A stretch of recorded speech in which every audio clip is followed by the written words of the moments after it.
Hey guys, welcome back to my channel. Thanks for being here. I appreciate it. This week I'm working on a very nice and very cool puddle pour with all of my pearls by Amsterdam, which turned out just amazing. The before and afters are just beautiful, and this pour was a ton of fun. Okay, leading into my color here with my base coat of Oxide Black, which to be honest was mixed the evening before, which was a really thin consistency. The day after, although I added some water before dumping onto my canvas, was incredibly goopy for the lack of technical terms. It was very muddy and had just a million pinholes in it, so I wanted to just torch out those bubbles to make sure that I had good coverage with the canvas, but also popping those holes for any problems later on in the pour. Now, going into my color, I lead with my Pearl White from Amsterdam. Again, this is all pearl colors, which come out white and eventually turn into just amazing, beautiful colors in the end. So here's my try at making these as symmetrical as possible with this first pearl color being white. And no, this pour was quite a bit of fun and turned out really nice and had a really cool transition from the beginning of the pour to the dry pour, or the dry result, sorry, at the very end, which I thought looked really pretty and I was really not expecting. So ultimately this pour was one of my favorites in the last little while and I had a lot of fun.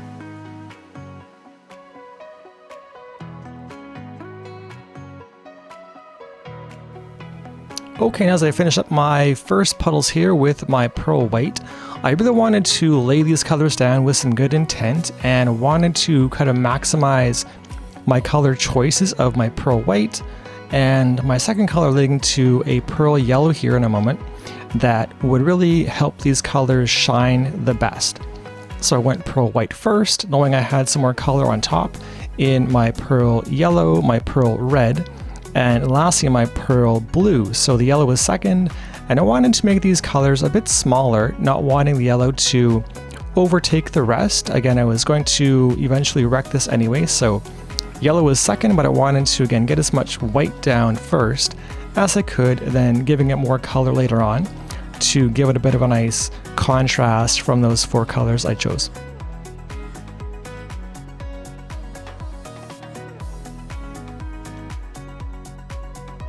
Okay, and as I led into my Pearl Red, I could really tell when I had these puddles down on this black paint that I thought it was muddy initially, very goopy was my term I used before, but this paint was incredibly thick.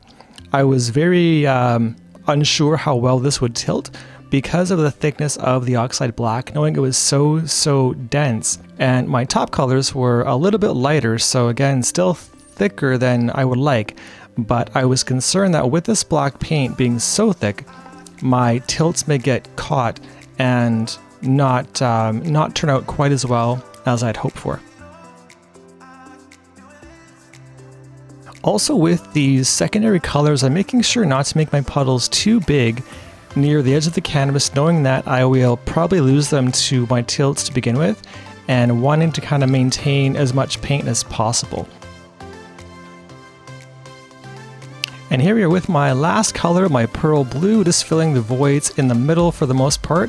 And I thought that I was running out of room for the last part here in where I wanted to put this color. So I wound up filling the voids in the middle, like I mentioned, but also beginning to fill the colors on top. So I put a bit more blue on top of the white. The bigger circles you can see are the Pearl White from the beginning, and I wanted to give the blue a chance to shine on top of that white. And again, knowing I was going to wreck this anyhow with before my swipes, I wanted to just give the color some contrast with the white. Okay, now there's a bit of a pro tip here from not a professional by any means. So with these Amsterdam pearlescent colors, I found each time I've used them, they're very pretty, but also cause a billion little air bubbles when you mix them, so be sure to mix them a bit sooner than you want to use them with. So in my case, I poured and mixed the evening before and was very gentle in mixing a bit of water into my color the day of. So either way, it made a million little holes and had to torch them out. which was fine, but keeping in mind that just do your best to get rid of those little pinholes as best you can and move on. So here we are with my wrecking of my pour, and just going through the entire canvas with the back of a paintbrush, which works just fine with me. And I wanted to, again, make sure I got some black in each of the colors going back and forth with the brush, which for me, I find this very calming. And I'll probably use an entire canvas just to do this for the sake of some relaxation.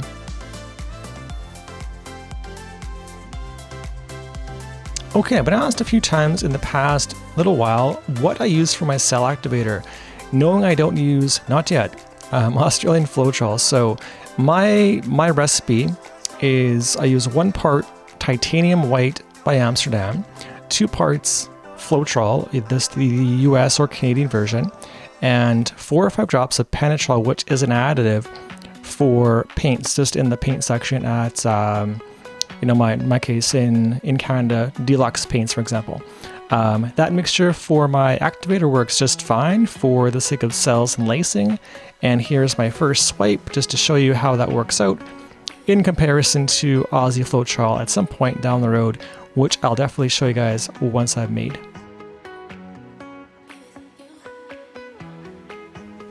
Now I've begun to really let my lacing settle in the past few weeks because I had found that I did a very poor job in wanting to always rush through my paintings for whatever reason. With swipes, I found that if you just go slow, and if we take a tip from our friend Mark Ratcliffe, who is amazing, just take your time, be mindful, understand there's no big rush in what you're doing, and take your time. So with my swipes, I like to just make sure that I've gone slow, taken my time, my swipes are nice and even, which lets my cells open up and lacing just become amazing to stretch out. Okay, and time for the fun part. So here we are with my tilting, and so I'm finding off the beginning here that looking back on the video, my black paint, the oxide black, was very, very thick, and I had to figure out just by kind of rounding, going around in a circle with my canvas where the paint was, so I was sure not to spill over too soon and lose any really good colors. So I decided to kind of go around in a circle 2 or 3 times to just kind of stretch out the black as best I could before deciding which corner to just bail on first. So it helped also to stretch the lacing in the middle, which is super pretty and really carried the load for this painting for quite a long time. And this thick paint was a lesson learned because it didn't tilt nearly as quick as I wanted it to. And I was also kind of concerned that the color in the painting wouldn't shine through like I had hoped either.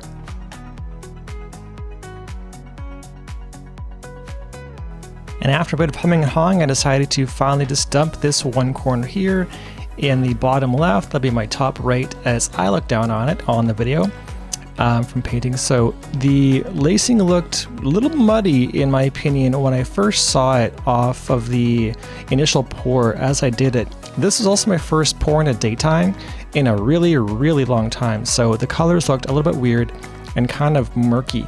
So as I began to bring it back and tilt it back towards me, I found that it was beginning to be turn purple, not so much gray, which was good to see. Plus in the middle, you can see the blues and yellows are beginning to pop out and really display themselves, which is super cool. Again, the pearlescents are very neat and show themselves as you stretch and as they decide to dry. So this pour was kind of my best guess as to what would happen in the end, but it was really fun all in all.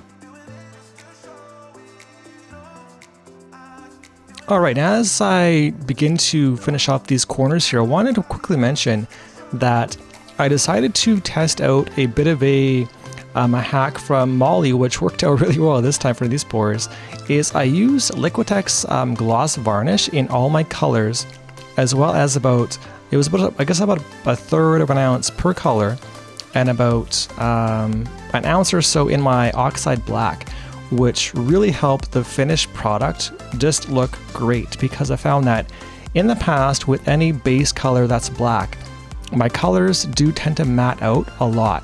and this varnish was intended to be thrown in as a afterthought, but ended up being a great addition, making these colors really pop as this painting began to dry.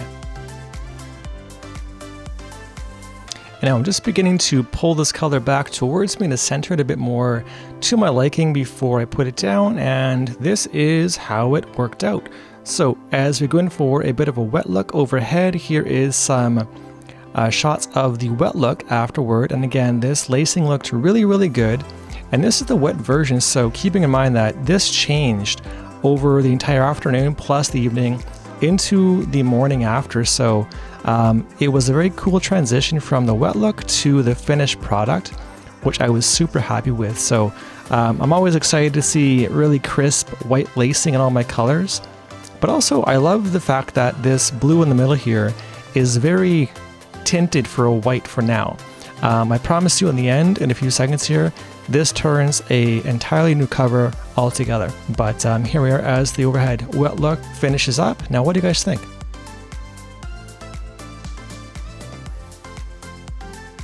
Okay, and here we go into the dry look. Now this is about 24 or 30 hours later.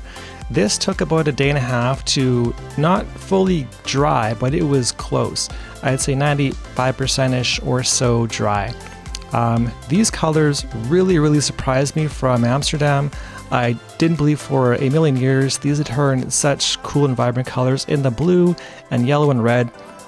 Keeping my lacing crisp, which when varnished will look really nice. So all in all, I am super pumped with this pour. Now, what do you guys think? I love your feedback on the pour itself and what you guys think of the technique and any feedback generally on how it did. So let me know below, and if you have enjoyed this pour, give me a quick thumbs up, and we will see you again in the next one.